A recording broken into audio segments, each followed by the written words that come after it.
एक ऐसी दुनिया है जहां लोग पानी की बूंद बूंद को तरस रहे हैं। डेली का काम बिना पानी के करने पर मजबूर हैं। कैसे करेंगे, क्योंकि इन्हें पीने तक का पानी नहीं मिल रहा। लेकिन जैसा हमेशा होता है ना, अमीरों के पास चाहे दुनिया में कैसी भी मुसीबत क्यों ना आए, उन्हें परेशानी नहीं होती। वैसा ही कुछ यहाँ पर भी है। कहानी की शुरुआत में हमें फ्यूचर में एक ऐसा वक्त दिखाया जाता है जब जिंदगी बहुत आसान थी, लेकिन अब सब कुछ बदल चुका है। दुनिया एक सूखी हुई वीरान जमीन में बदल चुकी है। बरसों से बारिश नहीं हुई। लोग प्यास और भूख से लड़ते हुए हर दिन जिंदा रहने की कोशिश कर रहे हैं। जमीन अब पूरी तरह रेगिस्तान बन चुकी है। इसी बर्बाद हुई दुनिया में कुछ लोग अब भी इस उम्मीद में हैं कि दुनिया जल्दी ही पहले जैसी हो जाएगी। इसके बाद हमें होम टाउन में रहती हुई एक फैमिली दिखाई जाती है जिसमें आर्नेस्ट नाम का आदमी है, जिसके पास गांव में बहुत ज्यादा जमीन है। लेकिन आर्नेस्ट की जमीन पिछले कई सालों से पानी न होने की वजह से बंजर हो चुकी है। आर्नेस्ट के पास इतने पैसे भी नहीं कि वह महंगे दामों पर पानी खरीद कर अपनी जमीन उगा सके। इसीलिए अर्नेस्ट ने सरकार से भी कई बार रिक्वेस्ट की कि मेरी जमीन अभी इस काबिल है कि अगर उसे पानी मिले तो वह दोबारा से हरी भरी हो जाए। लेकिन कोई भी अर्नेस्ट की बात पर यकीन करने को राजी नहीं होता। इसीलिए अर्नेस्ट खुद ही अपनी जमीन पर पानी तलाश करने की कोशिश करता है। लेकिन कई दिनों की मेहनत के बाद भी अर्नेस्ट को वहां से पानी नहीं मिलता। अब तक तो अर्नेस्ट की पानी निकालने वाली मशीन भी खराब होने लग चुकी थी। एक दिन अर्नेस्ट की जमीन में पानी की मशीन चोरी करने के लिए दो चोर आते हैं। लेकिन अच्छी बात यह थी कि अर्नेस्ट को उन दोनों के बारे में पता चल चुका था। अर्नेस्ट भागता हुआ अपनी गन लाता है और उन दोनों पर तान देता है। चोरों को अपनी मौत सामने नजर आ रही थी, इसीलिए वह बहाना करने लगते हैं कि हम काफी दूर से आए हैं, इसीलिए हमें कुछ पानी की जरूरत है। अर्नेस्ट को उनकी हालत देखकर दोनों पर तरस आ जाता है, इसीलिए वह इन दोनों को पानी देने का सोचता है। लेकिन तभी वह लोग अपने पास रखी हुई गन निकाल लेते हैं। अर्नेस्ट बहुत गुस्से में आ जाता है और बिना कुछ सोचे समझे ही दोनों को शूट करके मार देता है। इसका मतलब ये है कि पानी की इतनी कमी हो चुकी है कि लोग पानी के लिए एक दूसरे को मारने पर आ चुके हैं। अगले दिन अर्नेस्ट अपने बेटे जीरो के साथ वाटर सप्लाई वाली जगह पर जाता है, जहाँ इसकी मुलाकात मैक्स नाम के आदमी से होती है। ये लोग प्राइवेट कंपनीज के साथ मिलकर बड़ी बड़ी मशीनस लगाते हैं और पानी निकाल कर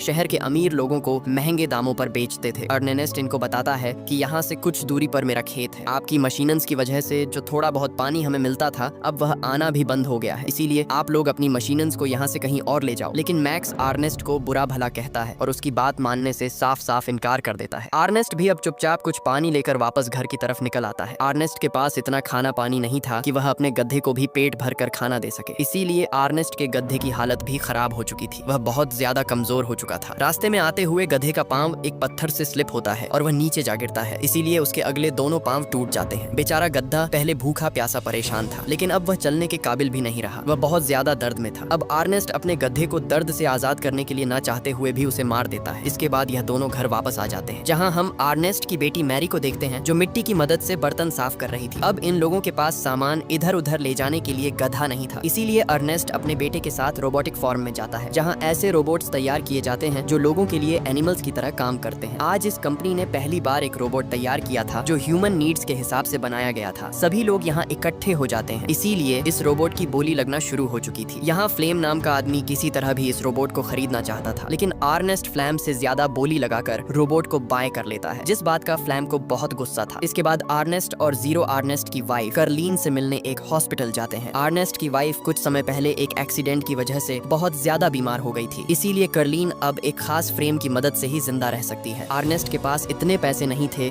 कि वह यह फ्रेम बाय करके अपनी वाइफ को घर ला सके, इसीलिए कार्लिन हॉस्पिटल में ही रहती है और सारी फैमिली कारालीन से मिलने हॉस्पिटल ही आती है। कार्लिन से मिलने के बाद बाप बेटा घर की तरफ चल जाते हैं। रास्ते में इन दोनों को रूबी नाम का आदमी मिलता है, जो खाना पानी ना होने की वजह से बहुत ज्यादा परेशान था। उसके पास इतने पैसे नहीं थे कि वह अपने बच्चे को पाल सके, इसीलिए रूबी रोड पर अपने बेटे को सेल करने के लिए खड़ा था। अर्नेस्ट को जब पता चलता है तो वह रूबी को ऐसा करने से रोकता है। अर्नेस्ट रूबी को हौसला देता है और कहता है तुमको ऐसा नहीं करना चाहिए। रूबी अर्नेस्ट को पहले से जानता है, इसीलिए वह अर्नेस्ट को बताता है कि तुम्हारी बेटी मेरी का किसी लड़के के साथ चक्कर चल रहा है, इसीलिए तुम्हें उसे कंट्रोल में रखना चाहिए। यह बात सुनकर अर्नेस्ट को रूबी पर बहुत गुस्सा आता है, इसीलिए वह चुपचाप घर चला आता है। अर्नेस्ट मेरी के पास जाकर उससे पूछता है और कहता है तुम्हें मुझे बताना चाहिए था, लेकिन मेरी अर्नेस्ट से कहती है मैं अपनी जिंदगी के फैसले खुद कर सकती हूँ, आपको मेरी जिंदगी में इंटरफेयर करने की कोई जरूरत। और इसी के साथ मूवी यहीं खत्म हो जाती है। Thanks for watching.